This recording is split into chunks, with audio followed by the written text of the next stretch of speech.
Hello दोस्तों, स्वागत है आप सभी का आपके अपने चैनल नॉलेज टीवी पर। यहाँ पर मैं आपको इंपॉर्टेंट टिप्स देने वाला हूँ आज इंसेट नोमेनकल्चर की। जो इंसेट रहती है सीएनएमजी, टीएनएमजी, बीएनएमजी, वीएनएमजी, डब्ल्यूएनएमजी, उनका नोमेनकल्चर किस तरह से होता है। यहाँ पे देखिए, ये जो फर्स्ट 4 लेटर होते हैं ना, उसकी शेप के बारे में बताते हैं। ठीक है, किस तरह की शेप है, क्या एंगल है, ये सब बताता है। और जो बाद में ये 6 नंबर है ना, यहाँ पे देख रहे हैं, उसकी थिकनेस, उसकी ज्योमेट्री के बारे में बताते हैं, कितनी थिकनेस है, कितनी लंबाई है, क्या नोज रेडियस है। उसके बाद में जो ये आता है ना, ये चिप ब्रेकर के बारे में बताता है। और इसके बाद में जो ये है ग्रेड। ग्रेड के बारे में इन एक एक को बताऊंगा मैं। एक फर्स्ट लेटर है ना, वो बताता है इंसेट शेप को। जैसे सीएनएमजी है तो सीएनएमजी का फर्स्ट लेटर बताएगा इंसेट की शेप कैसी है। हेक्सागोन, षटकोणीय, ऑक्टागोन अष्टकोणीय, पंचकोणीय, राउंड, 360 डिग्री एंगल जिसमें होता है। ठीक है, तो ये जो एंगल जितना बड़ा होगा ना, इंसर्ट उतनी ही स्ट्रेंथ होगी। जितना कम होगा, जैसे कि वीएनएमजी में 35 डिग्री होता है, वो इतनी ही वीकर होगी। कम एंगल की इंसर्ट फिनिशिंग में यूज करते हैं, ज्यादा एंगल वाली इंसर्ट रफिंग में यूज करते हैं। जैसे कि डब्ल्यूएनएमजी, आपकी डीएनएमजी भी रफिंग के लिए यूज कर लेते हैं, और आपकी सीएनएमजी भी होगी, टीएनएमजी होगी। जितना एंगल ज्यादा होगा उतनी ही स्ट्रेंथ होगी इंसर्ट के अंदर। सेकंड लेटर बताता है क्लियरेंस एंगल।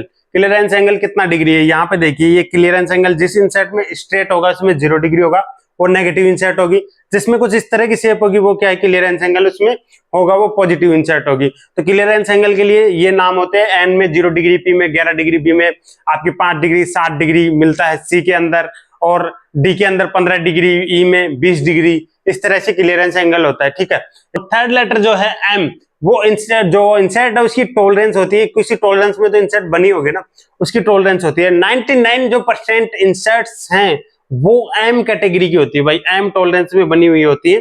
ठीक है, जैसे कि सीएनएमजी, डीएनएमजी, डब्ल्यूएनएमजी जो भी है, मोस्टली एम कैटेगरी की आपको इंसर्ट देखने को मिलेगी। फोर्थ लेटर किसके बारे में बताता है, जो इंसर्ट की जो चिप ब्रेकर की शेप है और होल है उसके बारे में बताता है, ज्योमेट्री के बारे में। देखिए यहाँ पे अगर जी है, जी का मतलब हुआ दोनों साइड में चिप ब्रेकर होगा, दोनों एज में चिप ब्रेकर होगा, उसमें होल होगा। अगर टी है तो एक साइड चिप ब्रेकर होगा, होल होगा, वो टेपर्ड होल होगा। इस तरह से इस चार्ट से आप देख सकते हैं। मैं आप ये जो नंबर्स है, इस नंबर की बात करूँ थी, ये बताता है इंसेट की लेंथ को, इंसेट कितनी लंबाई की है।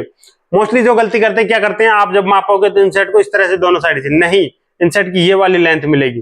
ठीक है, ये वाली लेंथ कितनी है, 12। इसी तरह से डीएनएमजी में भी ये वाली लेंथ, तो इंसेट की लेंथ को शो करता है ये वाला नंबर। तो ये जो आता है ये बताता है इंसेट की थिकनेस कितनी है। अगर T1 है तो थिकनेस होगी 1.98। अगर इंपेरियल की मैं बात करूं, इंचेज में बात करूं, तो 5/64 हो जाएगा। ऐसे ही यहाँ पे देखिए 04 है तो मतलब उसके एमएम में जो थिकनेस होगी 4.76 होगी। तो मतलब ये लेटर है, ये बात करता है नोज रेडियस की। अगर 08 है तो मतलब इंसेट की जो नोज रेडियस होगी वो कितनी होगी, 0.8 की। अगर 04 है तो मतलब इंसेट की जो नोज रेडियस है वो कितनी होगी, 0.4 की। तो इंसर्ट होती है, उसमें जो नोज रेडियस होता है, नोज रेडियस का मशीनिंग में क्या इंपैक्ट पड़ता है।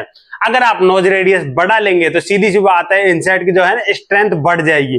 तो बड़े नोज रेडियस में आप ज्यादा डेप्थ ऑफ कट ले सकते हैं, ज्यादा स्पीड से आप चला सकते हैं, तो उसमें क्या होगा, स्ट्रेंथ बढ़ जाएगी, ज्यादा कट ले सकते हैं, और जो इंटरप्शन आते हैं पार्ट्स के अंदर उसको झेल सकती है ज्यादा नोज रेडियस वाली इंसर्ट। लेकिन फिनिशिंग कम हो जाएगी।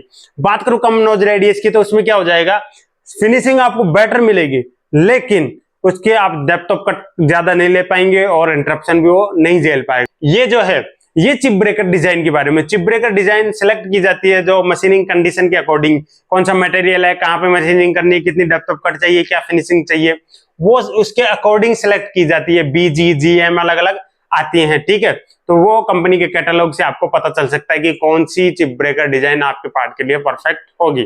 और ये जो है, ये लास्ट में आता है इंसर्ट ग्रेड की। इंसर्ट आपको किस ग्रेड की चाहिए, जैसे कार्बाइड में है तो कार्बाइड में आपको हार्ड इंसर्ट चाहिए या फिर टफ इंसर्ट चाहिए, तो उसके अकॉर्डिंग इनका जो इंग्रेडिएंट्स है जिससे वो बनता है वो बदल दिया जाता है, थोड़ा कम ज्यादा कर दिया जाता है। जैसे सिलिकॉन एंड टंगस्टन अगर बढ़ाएंगे तो इंसर्ट की हार्डनेस बढ़ जाएगी, अगर कोबाल्ट बढ़ाएंगे तो इंसर्ट की टफनेस बढ़ जाएगी। तो इस तरह से आपके मटेरियल के अकॉर्डिंग आप इंसर्ट ग्रेड का सिलेक्शन करेंगे। तो मेरे ख्याल से ये जानकारी आपको पसंद आई होगी। अगर वीडियो अच्छा लगा तो वीडियो को लाइक करो।